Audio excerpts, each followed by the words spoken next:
mengucapkan bela sungkawa atau permintaan bermaaf kepada wali santri yang saya kira memang ini takdir dari Allah.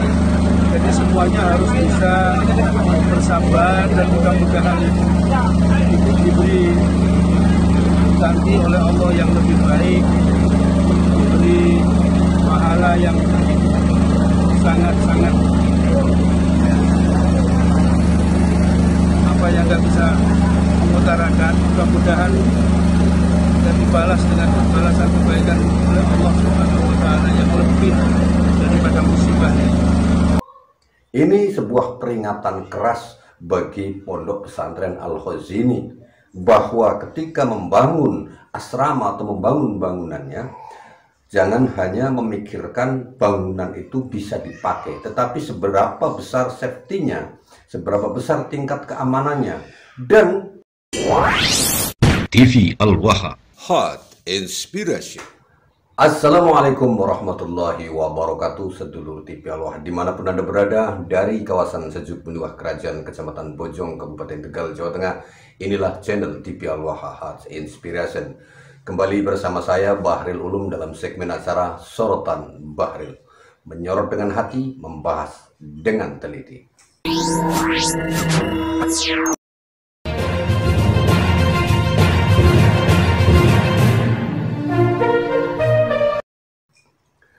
Sedulur TV Al-Waha, kali ini kita akan menyoroti sebuah peristiwa tragis di tahun 2025, di mana sebuah pondok pesantren Al-Khazini di Jawa Timur itu tiba-tiba ambruk dan menelan korban yang tidak sedikit. Ratusan korban, baik yang luka berat sampai harus diamputasi anggota bagian tubuhnya, bahkan ada yang meninggal puluhan. Dan ini sebuah tragedi yang perlu kita pahami dari berbagai macam sisi, sedulur TV Al-Waha. Nah, bagaimana apa yang disampaikan oleh pengasuh pondok pesantren Al-Khazini barusan yang kita lihat ini dia. Ada ucapan bela sungkawa atau permintaan bermaaf kepada wali santri yang saya kira memang ini takdir dari Allah. Jadi semuanya harus bisa bersabar dan mudah-mudahan itu diberi ganti oleh Allah yang lebih baik, diberi pahala yang sangat-sangat apa yang nggak bisa mengutarakan. Mudah-mudahan dan dibalas dengan balasan kebaikan oleh Allah Subhanahu wa Ta'ala yang lebih daripada musibahnya. Bahwa beliau menyampaikan hal tersebut adalah takdir. Oke lah, sedulur TV Al-Waha, saya sebagai mantan orang yang pernah ada di pesantren juga mengucapkan berbela sungkawa yang sangat dalam.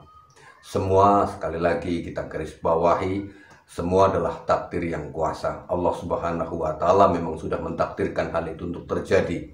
Namun ada sebuah pertanyaan, kenapa takdir itu harus terjadi? Kan begitu. Sekali lagi saya mengucapkan berbela sungkawa atas tragedi yang menimpa pondok pesantren Al-Khazini Buduran Sidoarjo, sedulur TV Al-Waha. Semoga semua keluarga yang menjadi korban dari tragedi ini Allah lapangkan dadanya dan Allah mudahkan segala urusannya. Amin, Allahumma amin. Dan untuk yang meninggal dunia, insya Allah biidznillah bisyafati Rasulullah, mereka semuanya mati dalam kondisi syahid. Syahid dunia karena mati secara mendadak tertimpa oleh suatu musibah. Kita doakan semoga semuanya baik-baik saja.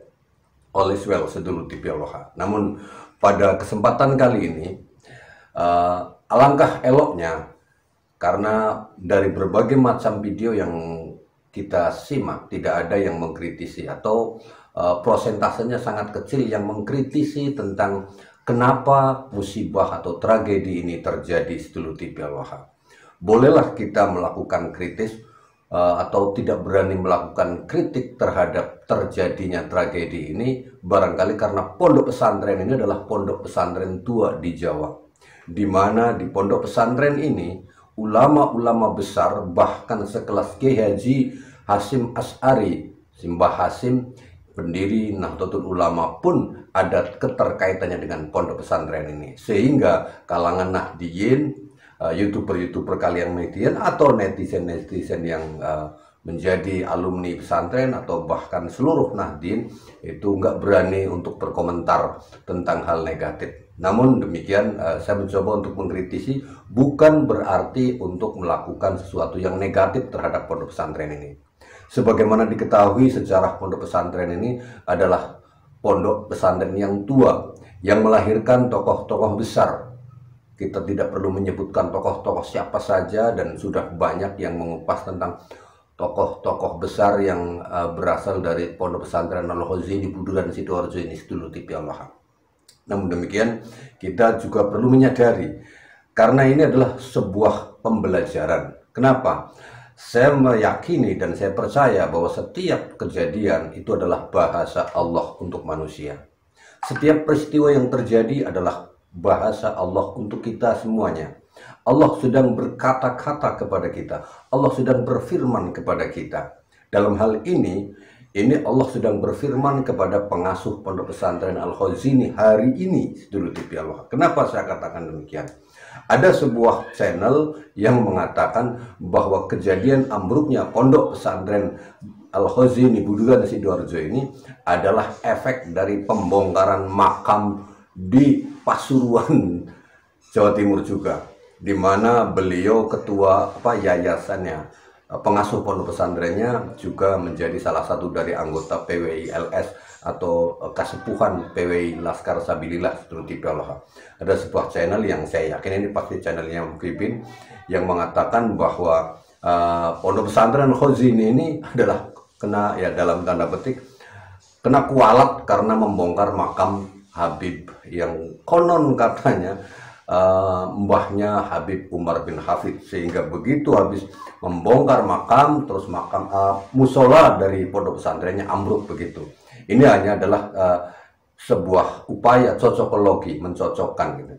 Di sini saya tidak akan membahas tentang apakah kualat atau tidak, tetapi sebagaimana tadi saya katakan bahwa setiap peristiwa adalah bahasa Allah untuk kita semuanya, sedulur TV Allah. Kenapa saya katakan bahasa Allah? Kalau kita lihat dari persepsi-persepsi atau keterangan-keterangan para ahli bangunan, itu rata-rata mengatakan bahwa bangunan dari pondok pesantren ini adalah suatu teknik yang melenceng jauh dari aturan teknik bangunan yang sebenarnya, sehingga hal tersebut terjadi. Sampai akhirnya Presiden Prabowo sendiri memerintahkan menterinya untuk melakukan penelitian terhadap seluruh bangunan pondok pesantren di Indonesia ini. Kalau yang tidak sesuai harus diperbaiki, supaya ke depan tidak terjadi lagi tragedi semacam ini, semacam yang terjadi di pondok pesantren Al-Khazi ini, Buduran Sidoarjo, sedulur TV Allah. Nah, dalam konten kali ini saya ingin menyoroti tentang bangunannya.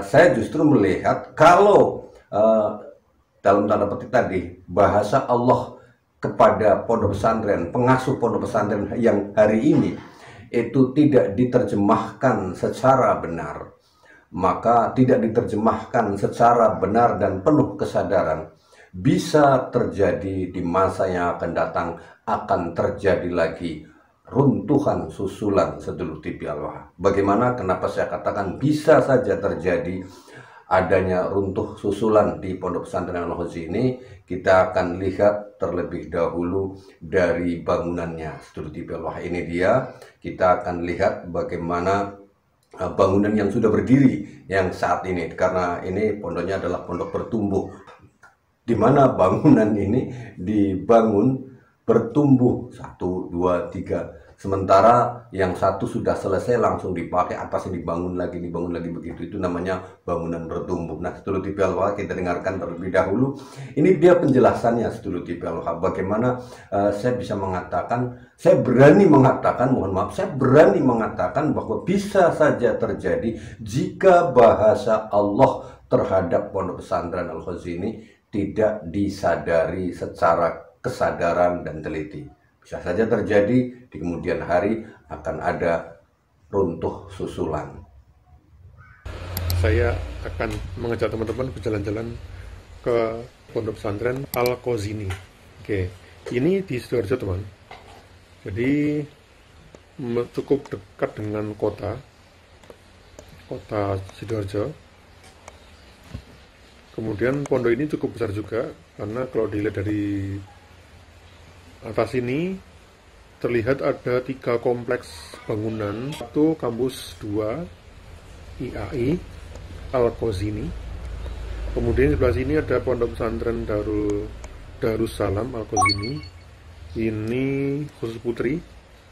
Nah, dan ini yang kemarin runtuh. Kalau kita perhatikan, bagian inilah yang runtuh. Ini bangunan yang baru dengan tampilan atas yang aneh.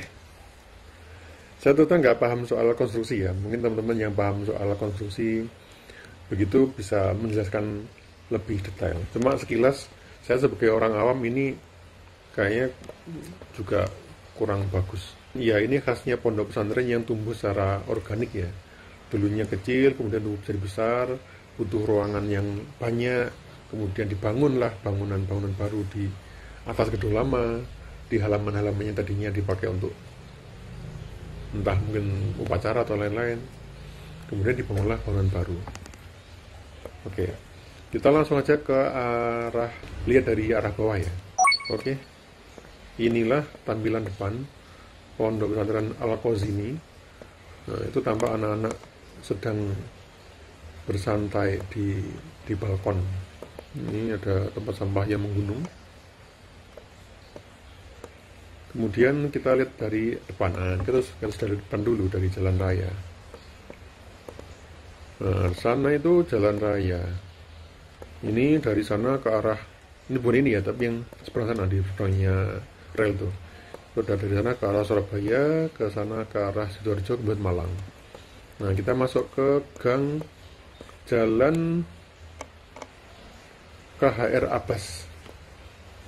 Dari sini udah kelihatan bangunan pondok itu menjulang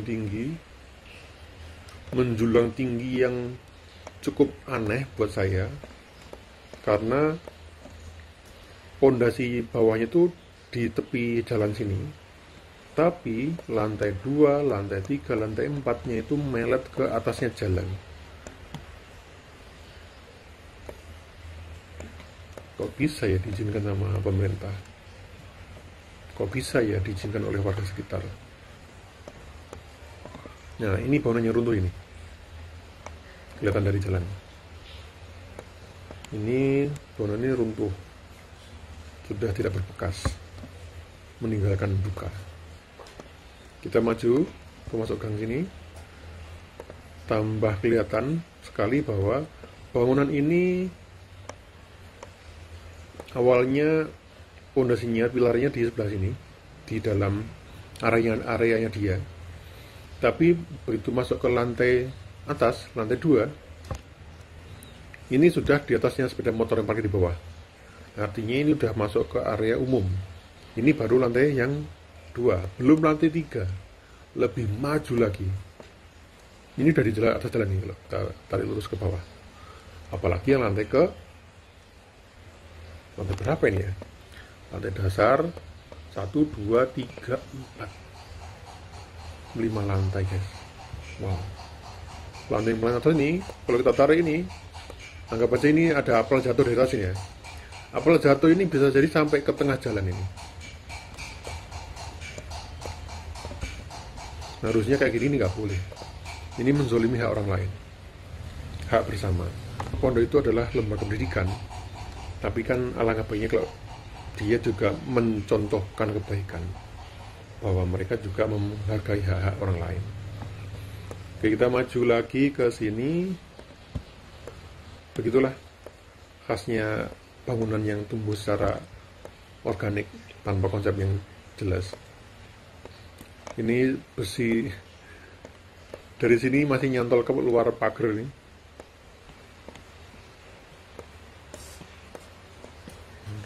Waduh. Nah, ini bangunannya agak lama. Kemudian kita maju ke sini, inilah bangunan yang baru. Bangunan baru ini juga tidak kalah unik, guys. Saya sebagai orang awam melihatnya ini ngawur nih. Coba kita perhatikan. Pilar ini setinggi ini, berarti pilar ini udah tingginya 2 lantai. Dari lantai dasar ke lantai atasnya. Nah, karena ini dulunya adalah halaman, untuk menjaga halamannya tetap terasa luas, maka dibuatlah bangunan yang tingginya langsung ke lantai 3.